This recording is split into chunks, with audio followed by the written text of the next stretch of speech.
Monsieur le Premier ministre, Monsieur le ministre d'État, directeur de cabinet, Mesdames, Messieurs les ministres d'État,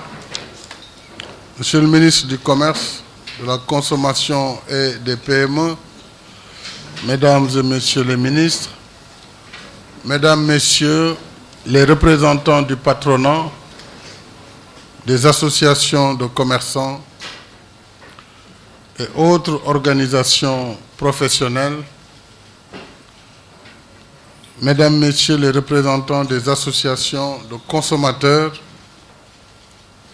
distingués participants en vos rangs, grades et qualités, Mesdames et Messieurs, le 26 septembre 2022, j'ai lancé de larges concertations avec la participation et l'implication de toutes les parties prenantes, notamment les associations de consommateurs, les commerçants, importateurs, les industriels, le patronat. Et l'objectif collectif était d'arrêter dans un délai d'1 mois de nouvelles mesures visant à alléger le coût de la vie, à soulager nos populations durement touchées par le contexte actuel lié à la flambée des prix des denrées de première nécessité et à la volatilité des coûts des produits pétroliers et de l'énergie.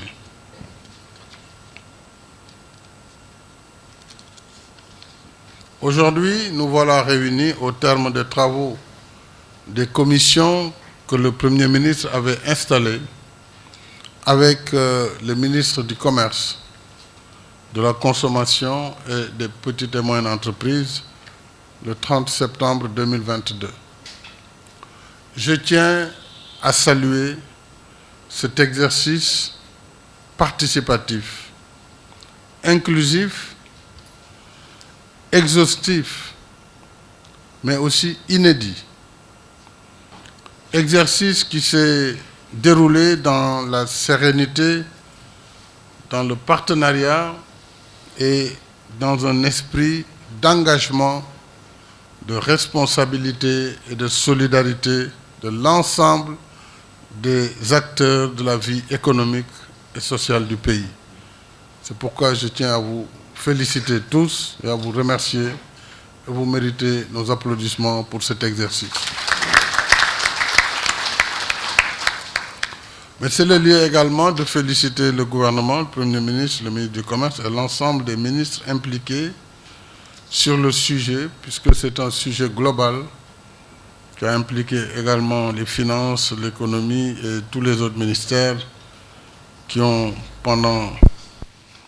tout ce mois, travaillé de près avec les acteurs. Donc, toutes ces personnes, la haute administration que j'ai reçue hier, à qui j'exprime également ma satisfaction pour l'excellent travail qui a été fait pendant ce mois. Et c'est elle, cette administration, qui va aussi travailler avec les acteurs dans la mise en œuvre. Donc, elle trouve ici l'expression de ma satisfaction dans le travail qui leur a été confié. Vous avez donc tous contribué au bon déroulement des travaux dont la finalité, encore une fois, la finalité est de baisser les prix de certaines denrées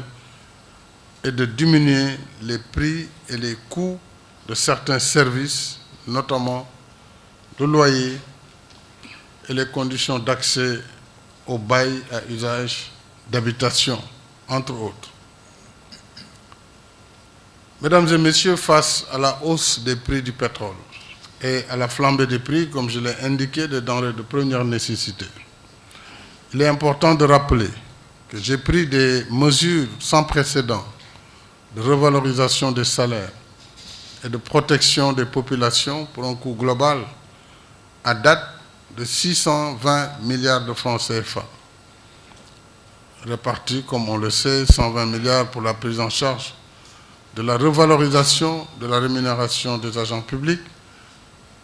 300 milliards pour les subventions à l'énergie à la fin septembre 2022, qui concernaient l'électricité, le carburant et le gaz.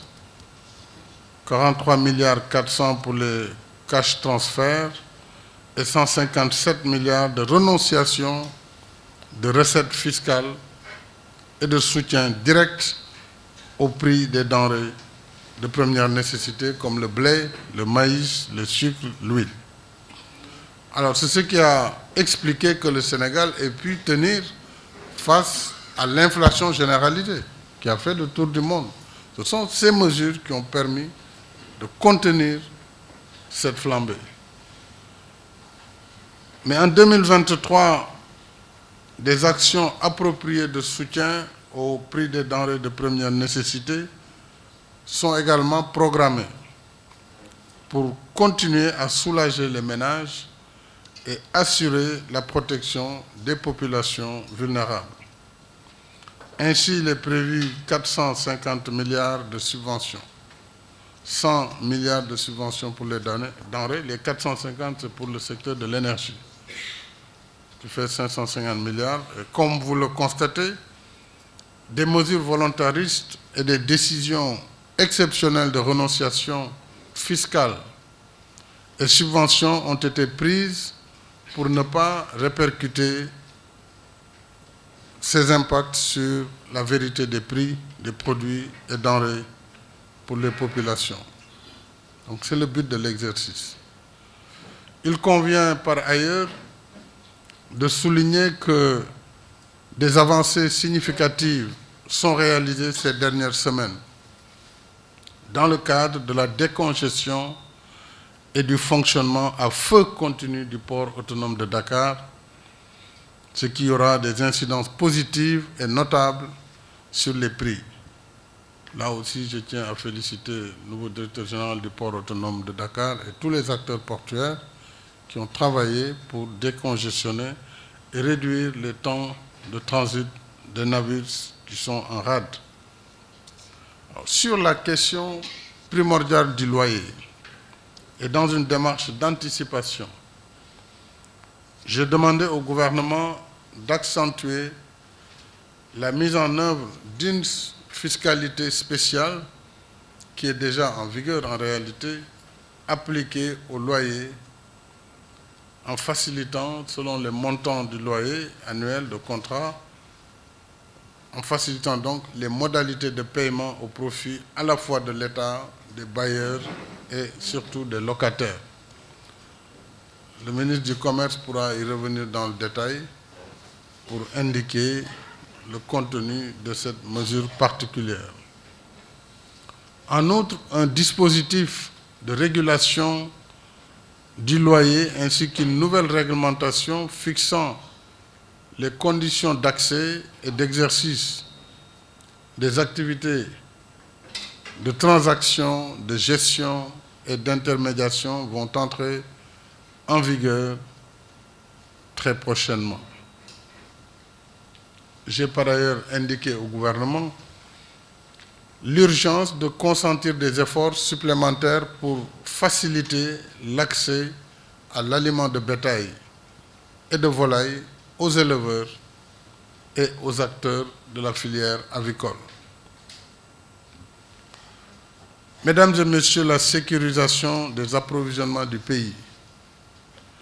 la maîtrise de la structure des prix,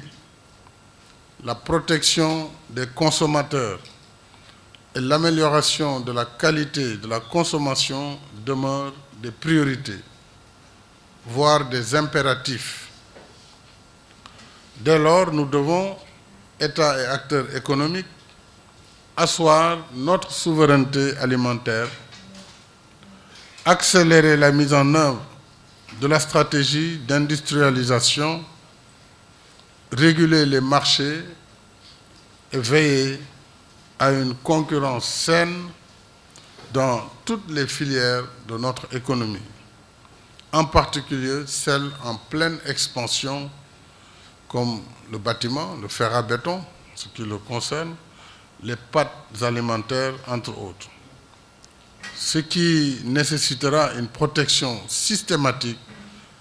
renforçant ainsi la promotion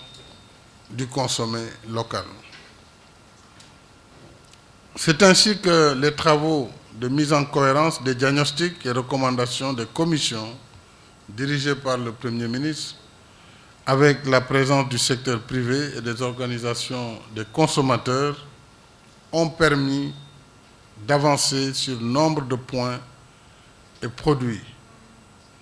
Je veux citer le cas du riz, denrée stratégique et sensible,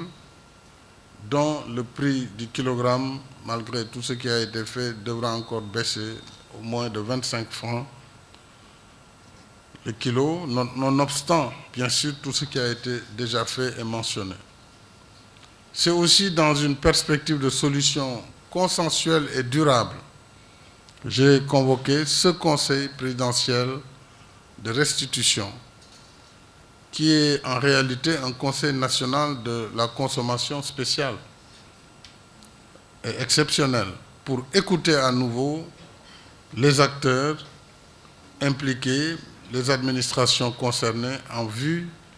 de la prise de décisions rapides et efficaces